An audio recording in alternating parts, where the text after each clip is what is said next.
O Brasil ultrapassou mais uma marca triste numa tragédia mais do que anunciada: 600 mil mortes pela doença do coronavírus de 2019, num momento em que o avanço da vacinação dá a sensação de que o pior já passou. O contágio, as hospitalizações e as mortes caíram 70% desde junho. A média diária de mortes dos últimos 7 dias é a menor em quase 11 meses. 58% das cidades brasileiras não registraram nenhuma morte em setembro. Na maioria dos estados, a ocupação dos leitos de unidades de terapia intensiva está na metade. O Rio de Janeiro e São Paulo já planejam fazer carnaval em 2022, mas com apenas 2,7% da população mundial, o Brasil teve 12,4% das mortes na pandemia até agora. Se estivesse na média mundial, teria 131 mil mortes, quase 470 mil a menos. Pesquisador Pedro Halal, da Universidade Federal de Pelotas, estima que 80 mil vidas poderiam ter sido salvas se o governo Jair Bolsonaro tivesse comprado as vacinas da Pfizer-BioNTech e a Coronavac quando foram oferecidas no ano passado. Em entrevista ao jornal digital Metrópolis, Halal apontou os principais erros que contribuíram para 600 mil mortes, a começar pelo negacionismo e as falas e atitudes do presidente, que chamou a Covid-19 de gripezinha, desestimulou o uso de máscaras, promoveu aglomerações, colocou em dúvida a efetividade das vacinas e defendeu o uso de medicamentos sem comprovação científica de eficácia contra a doença. Faltaram ao presidente capacidade para avaliar o risco e liderança para mobilizar todas as forças do país na guerra contra este inimigo invisível. Em segundo lugar, diz o professor Halal, faltou adotar o tripé básico de combate a doenças contagiosas: testagem em massa, rastreamento de quem teve contato com infectados e isolamento de contaminados e suspeitos, resultado da politização do Ministério da Saúde, que teve 4 ministros diferentes, e faltou uma atuação mais técnica e científica.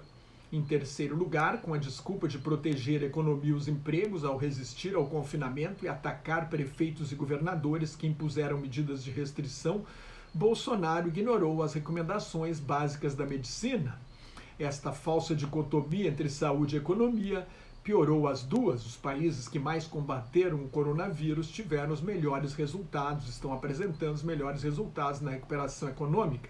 Nos Estados Unidos, por exemplo, a onda de contaminação da variante Delta desacelerou a recuperação do mercado de trabalho, que teve um ganho de apenas 194 mil empregos em setembro, quando o mercado financeiro esperava 500 mil vagas. Foi o segundo mês decepcionante, depois de um ganho de apenas 235 mil vagas em agosto. Aqui no Brasil, a maior alta de preços em setembro desde 1994, no início do Plano Real, elevou a inflação para mais de 10% ao ano, um nível que gera pressão por reajustes de preços e salários, o que realimenta a inflação. Para conter os preços, o Banco Central terá de aumentar os juros, atrasando a recuperação da economia. Há uma inflação global, porque esta foi uma crise de oferta, porque a produção diminuiu, e de procura, porque os consumidores compraram menos, e agora, com a recuperação, a demanda está crescendo mais rápido do que a oferta.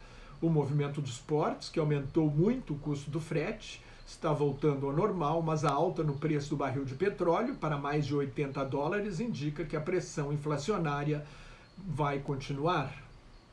Em quarto lugar, o professor Halal cita a promoção por Bolsonaro de tratamentos considerados inúteis pela ciência, com cloroquina, azitromicina e ivermectina.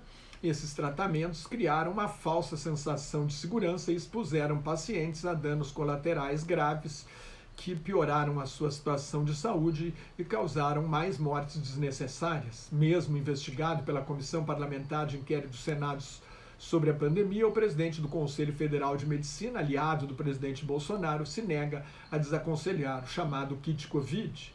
Assim, de cada 1 milhão de brasileiros, 2.700 morreram de Covid-19, enquanto a média global foi de 600 mortes por 1 milhão de habitantes. Foi constrangedora a tentativa do ministro da Saúde, Marcelo Queiroga, de minimizar a importância das 600 mil vidas perdidas, alegando que 380 mil pessoas morrem do coração todo ano no Brasil. No mundo, o contágio e as mortes caíram pela sexta semana seguida. Isto levanta uma questão importante: o que falta para acabar com a pandemia? A médica intensivista Lin Wen, comentarista da rede de televisão norte-americana CNN e colunista do jornal The Washington Post, tentou responder. A médica observa que o vírus veio para ficar e que a tentativa de erradicação total não funcionou nem na Nova Zelândia, uma ilha com alto nível de vida e apenas 5 milhões de habitantes, nem na ultradisciplinada e autoritária Singapura. A humanidade terá de conviver com o coronavírus, com o risco de surgimento de novas variantes, talvez mais perigosas e até mesmo resistentes a vacinas. A primeira medida da doutora Wen para acabar com a pandemia é continuar com a vacinação em massa até inocular 80% a 90% da população. Isto exige vacinar crianças.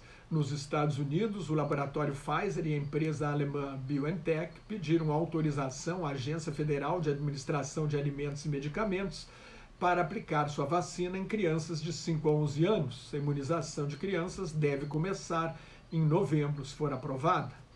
Um novo estudo indica que as crianças correm tanto risco de pegar o vírus quanto os adultos, e mesmo que não desenvolvam casos graves da doença, podem transmitir para os mais velhos.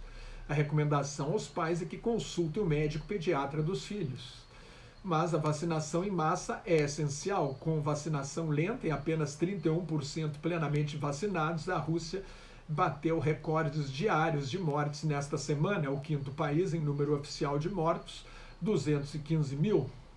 Para prevenir a próxima pandemia, cientistas norte-americanos tentam desenvolver uma vacina contra todos os coronavírus. Em segundo lugar, a doutora Wen diz que precisamos de um medicamento tomado por via oral para combater a Covid, como o que foi anunciado pelo laboratório Merck, que reduziria pela metade o número de casos graves que exigem hospitalização e o número de mortes. Em terceiro lugar, é preciso fazer testagem em massa, de preferência com testes caseiros rápidos e gratuitos, para evitar que novos surtos saiam de controle. O presidente Joe Biden anunciou a compra de $1 bilhão, mais de 5 bilhões e 500 milhões de reais em testes rápidos. O Brasil nunca fez testagem em massa. A pandemia aumentou a desigualdade econômica. Nos Estados Unidos, 1% mais rico tem agora mais renda do que toda a classe média, que é 60% da população norte-americana. Depois da revelação de mais 11 milhões e 900 mil documentos sigilosos mostrando como os ricos e as grandes empresas escondem dinheiro em paraísos fiscais para não pagar impostos, 140 países assinaram um acordo para taxar as empresas multinacionais em 15% do seu faturamento. Isto permitiria arrecadar mais 150 bilhões de dólares por ano, cerca de 827 bilhões de reais. Mais notas e comentários sobre política internacional no meu blog, Globalização em Crise, onde estão os números da pandemia, no meu Twitter e no Facebook, onde colaboro com o grupo Quarentena News. Cuide-se, o pior já passou, mas a variante Delta está aí e ainda é uma ameaça. Use máscara, higienize sempre as mãos, evite aglomerações, não perca a oportunidade de tomar vacina e muito obrigado pela sua atenção.